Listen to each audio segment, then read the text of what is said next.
जय श्री कृष्णा।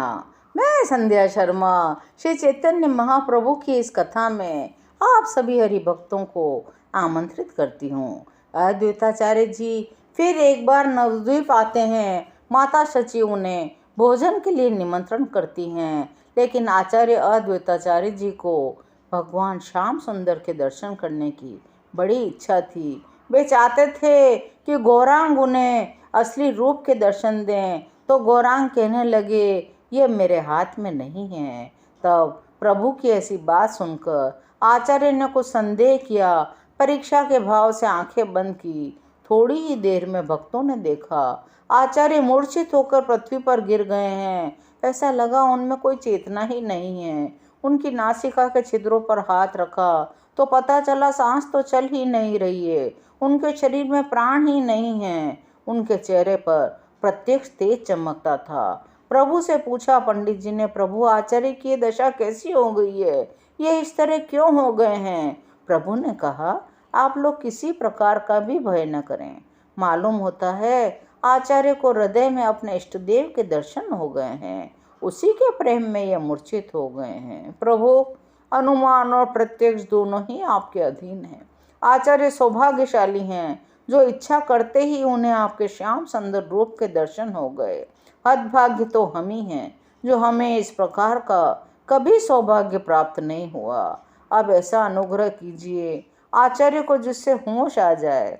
प्रभु ने कहा, आप कैसी बातें करते हैं? मैं उन्हें कैसे चेतन कर सकता हूँ? ये तो स्वयं ही चैतन्य होंगे। देखिए देखिए, आचार्य अब कुछ आंखें खोलने लगे हैं। आचार्य की मूर्छा भंग होने लगी।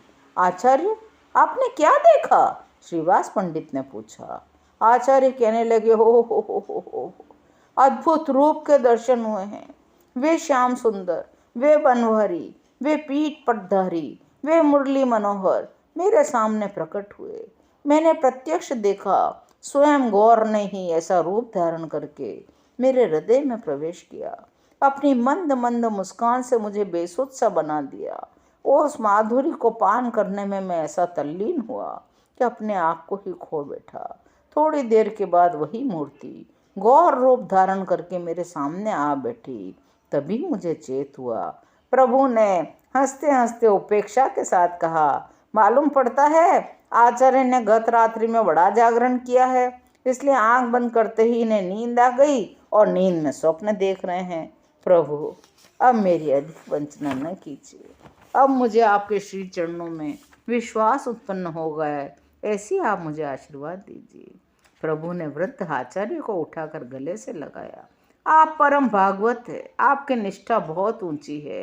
नेत्र बंद करते ही आपको भगवान के दर्शन होने लग गए। चलिए, बहुत देर हो गई। माता भोजन बनाकर हमारी प्रतीक्षा में होंगी।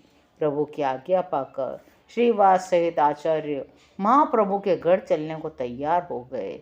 माता सब सामान बनाकर चौके में बैठी सब लोगों के आने की प्रतीक्षा कर रही हैं। जल्दी से हाथ पैर धोए। आचार्य और श्रीवास पंडित के भी स्वयं ने पैर धुलाए, बैठने को सुंदर आसन दिए। बहुत आग्रह करने पर भी प्रभु आचार्य और श्रीवास के बीच में भोजन करने बैठ गए। सची माता ने आज बड़े ही प्रेम से अनेक प्रकार के व्यंजन बनाए थे। भोजन परोस जाने पर दोनों ने भगवान के अर्पण करके तुलसी मंजरी पड़े हुए उन सभी व्यंजनों को प्रेम के साथ पाया। प्रभु बार बार आग्रह कर करके आचार्य को और अधिक परसवा देते। आचार्य भी प्रेम के वशीभूत होकर उसे पा लेते। उस भोजन में चारों ओर से प्रेम ही प्रेम भरा था। भोजन के उपरांत प्रभु ने श्री विष्णु प्रिया जी से लेकर आचार्य और श्रीवास पंडित को मुख शुद्धि के लिए तांबूल दिया। कुछ आराम करने के अनंतर प्रभु की आज्ञा लेकर अद्वैताचार्य जी शांतिपुर चले गए। श्रीवास पंडित अपने घर को चले गए। आज की ये कथा यहीं विश्राम लेती है। शेष कथाओं को सुनने के लिए चैनल को सब्सक्राइब करिए और मेरे साथ प्रेम से बोलिए, हरि बोल, हरि बोल, हरि हरि बोल।